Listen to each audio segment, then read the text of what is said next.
Japar pemirsa, dan berikut kembali kami sampaikan berita Mataram hari ini. Sidang perdana kasus pelecehan seksual yang melibatkan seorang warga disabilitas digelar perdana di Pengadilan Negeri Mataram. Diduga edarkan narkoba di tempat hiburan malam, 2 pemuda di Mataram diringkus polisi. Ada putih 100. Pada episode kali ini, kami akan mengajak Anda merasakan nikmatnya es krim jelly dalam batok kelapa muda yang pastinya menggugah selera.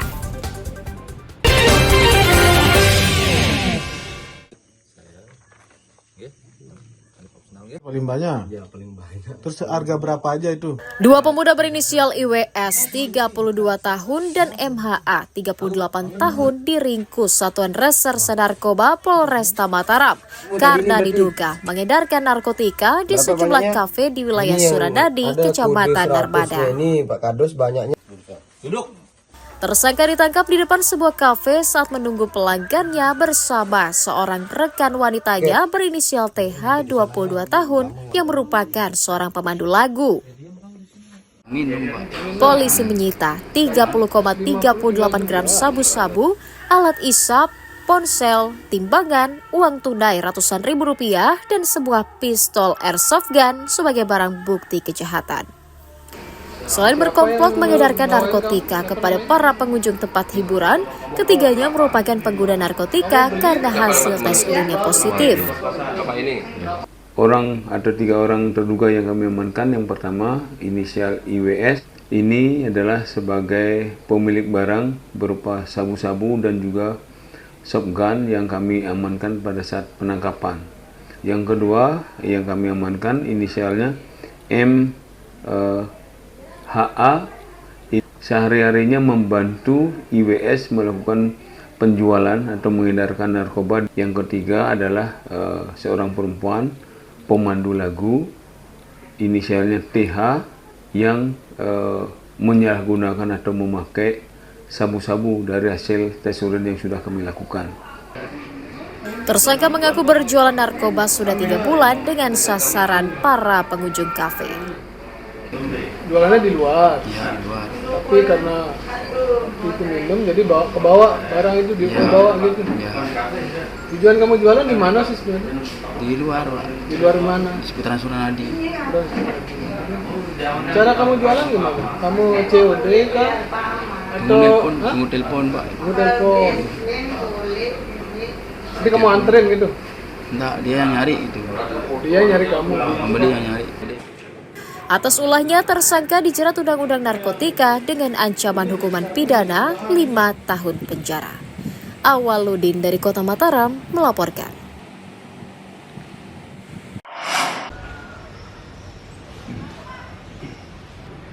Sejumlah warga dari Dusun Selojan, Desa Peresak, Kecamatan Batu Kliang, melaporkan seorang tokoh agama di desanya ke Polres Lombok Tengah atas dugaan penipuan dan pengelapan uang jemaah umroh. Para korban yang rata-rata merupakan warga lanjut usia terpaksa melaporkan pelaku ke aparat penegak hukum karena tidak kunjung mendapatkan kepastian. Mereka mengaku telah menyetorkan uang masing-masing sebesar 24 juta rupiah untuk keperluan berangkat umroh kepada sang tokoh agama pada tahun 2019 lalu. Sempat tertunda karena alasan COVID-19. Hingga saat ini mereka justru tak kunjung berangkat ke Tanah Suci sesuai yang dijanjikan. Beliau berbahasa di pengajian itu ada, dia punya program umroh. Waktu itu program umroh 20 juta karena dia punya promo katanya beliau. Nah, sehingga jamaah ini datang berduyun-duyun ke rumah.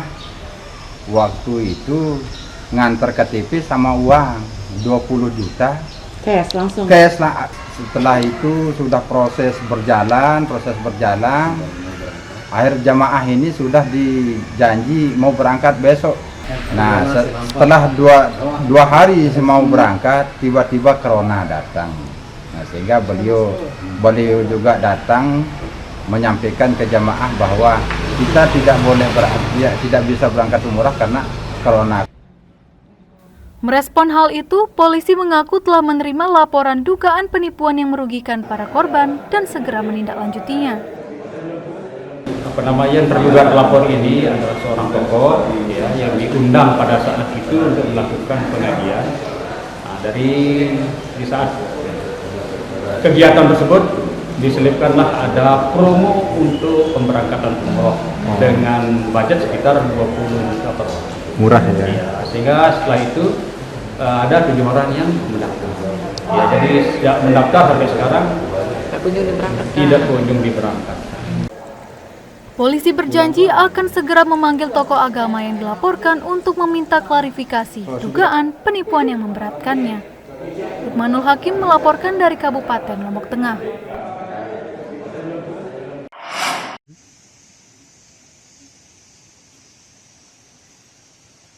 Warga desa Tete Batu, Kecamatan Sikur, Kabupaten Lombok Timur, mengeluhkan belum terrealisasinya perbaikan jembatan Ulem-Ulem yang menjadi salah satu ikon wisata desa di wilayahnya. Putusnya jembatan Ulem-Ulem akibat banjir 2 tahun lalu menyebabkan aktivitas pasar wisata di kawasan tersebut juga tutup. Pihak desa khawatir jika tidak segera diperbaiki, kawasan tersebut akan sepi dan tidak lagi dikunjungi wisatawan. Karena menjadi satu-satunya jalur penghubung antar desa, warga juga mengaku kesulitan untuk membawa hasil panen kebunnya ke desa tetangga karena tidak ada fasilitas jalan yang tersedia. Pemerintah desa sebelumnya pernah mengajukan usulan perbaikan ke Badan Nasional Penanggulangan Bencana, namun belum ada tanggapan. Itu perubahan dari selama jembatan itu masih berfungsi sampai sekarang, terjadi komunikasi, interaksi baik dalam bentuk komunikasi kemasyarakatan, interaksi terhadap masyarakat tentang perkembangan ekonomi cukup membuat kami merasa saling punya batas.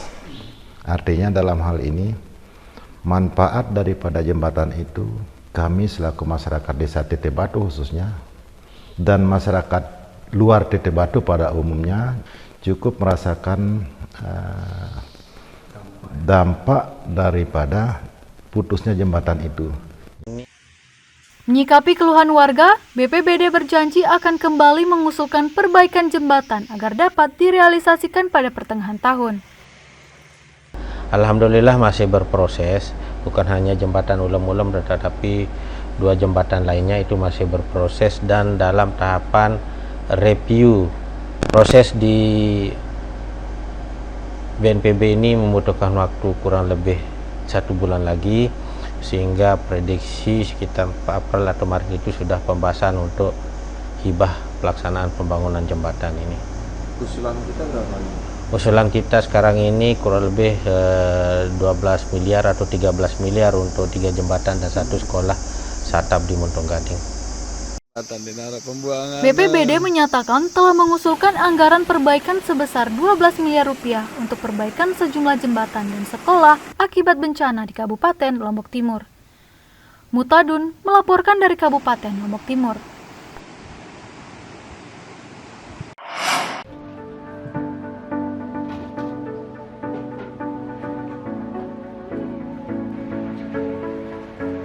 Banyak cara dilakukan UMKM untuk meraup cuan, seperti salah satu warung makan di Kota Praya, Lombok Tengah, yang menyajikan minuman segar berbahan kelapa muda dengan kombinasi jelly dan ice cream. Berawal dari ide membuat menu minuman yang berbeda, Ibu Afila sukses menarik minat konsumennya dengan membuat minuman dengan berbahan es krim dan jelly yang tentunya disukai semua kalangan. Untuk membuatnya, kelapa muda disajikan bersama batok yang sudah dikupas agar terlihat menarik. Kelapa muda yang ada di dalam batok kemudian ditaburi dengan jelly, es krim, dan topping aneka buah segar yang pastinya menambah cita rasa. Selain penyajian yang unik, menu yang satu ini banyak disukai karena menjadi penghapus dahaga dan diyakini meningkatkan imunitas. dalam sehari. Ibu Afila bisa menghabiskan 50 hingga 60 butir buah kelapa dan kini ia sukses membuka cabang di Kota Praia dan Mataram. Nah, kebetulan di Lombok kan banyak sekali yang namanya buah kelapa. Kita kan dominan yang banyak buah kelapa, dan saya merasa bahwa buah kelapa ini adalah buah yang tidak musiman. Setiap hari kita mau cari juga ada. Jadi saya berpikir gimana kuliner ini yang saya lihat dari YouTube, kuliner sebelah gitu ya, kita bawa ke Lombok sehingga menaikkan kuliner dari Praia juga, dari Lombok juga, karena saya rasa ini baru kali pertama loh ada es krim batok kelapa dan vegan jelly kelapa utuh. Es batok kelapanya rekomen, enak banget sih menurut aku. Ini beda-beda orang, beda selera ya. Tapi enak banget menurut aku, ini ada isian nangkanya, apel, buah-buahannya. Pokoknya enak banget. Baru nemu nggak ini? Pernah sih di Remige di jamak-jamak kalau nggak salah. Oh, di jamak-jamak. Ya, batok kelapanya sama tapi enak. Pokoknya nggak bisa berkata-kata, dah enak banget. Untuk satu porsi minuman es krim batok kelapa hanya dibanderol seharga Rp27.000, sementara untuk es kelapa campur komplit dibanderol Rp37.000 saja. Nah, bagi Anda para pecinta makanan manis dan segar, minuman es krim jelly batok kelapa yang satu ini layak Anda coba bersama keluarga. Lukmanul Hakim melaporkan dari Kabupaten Lombok Tengah.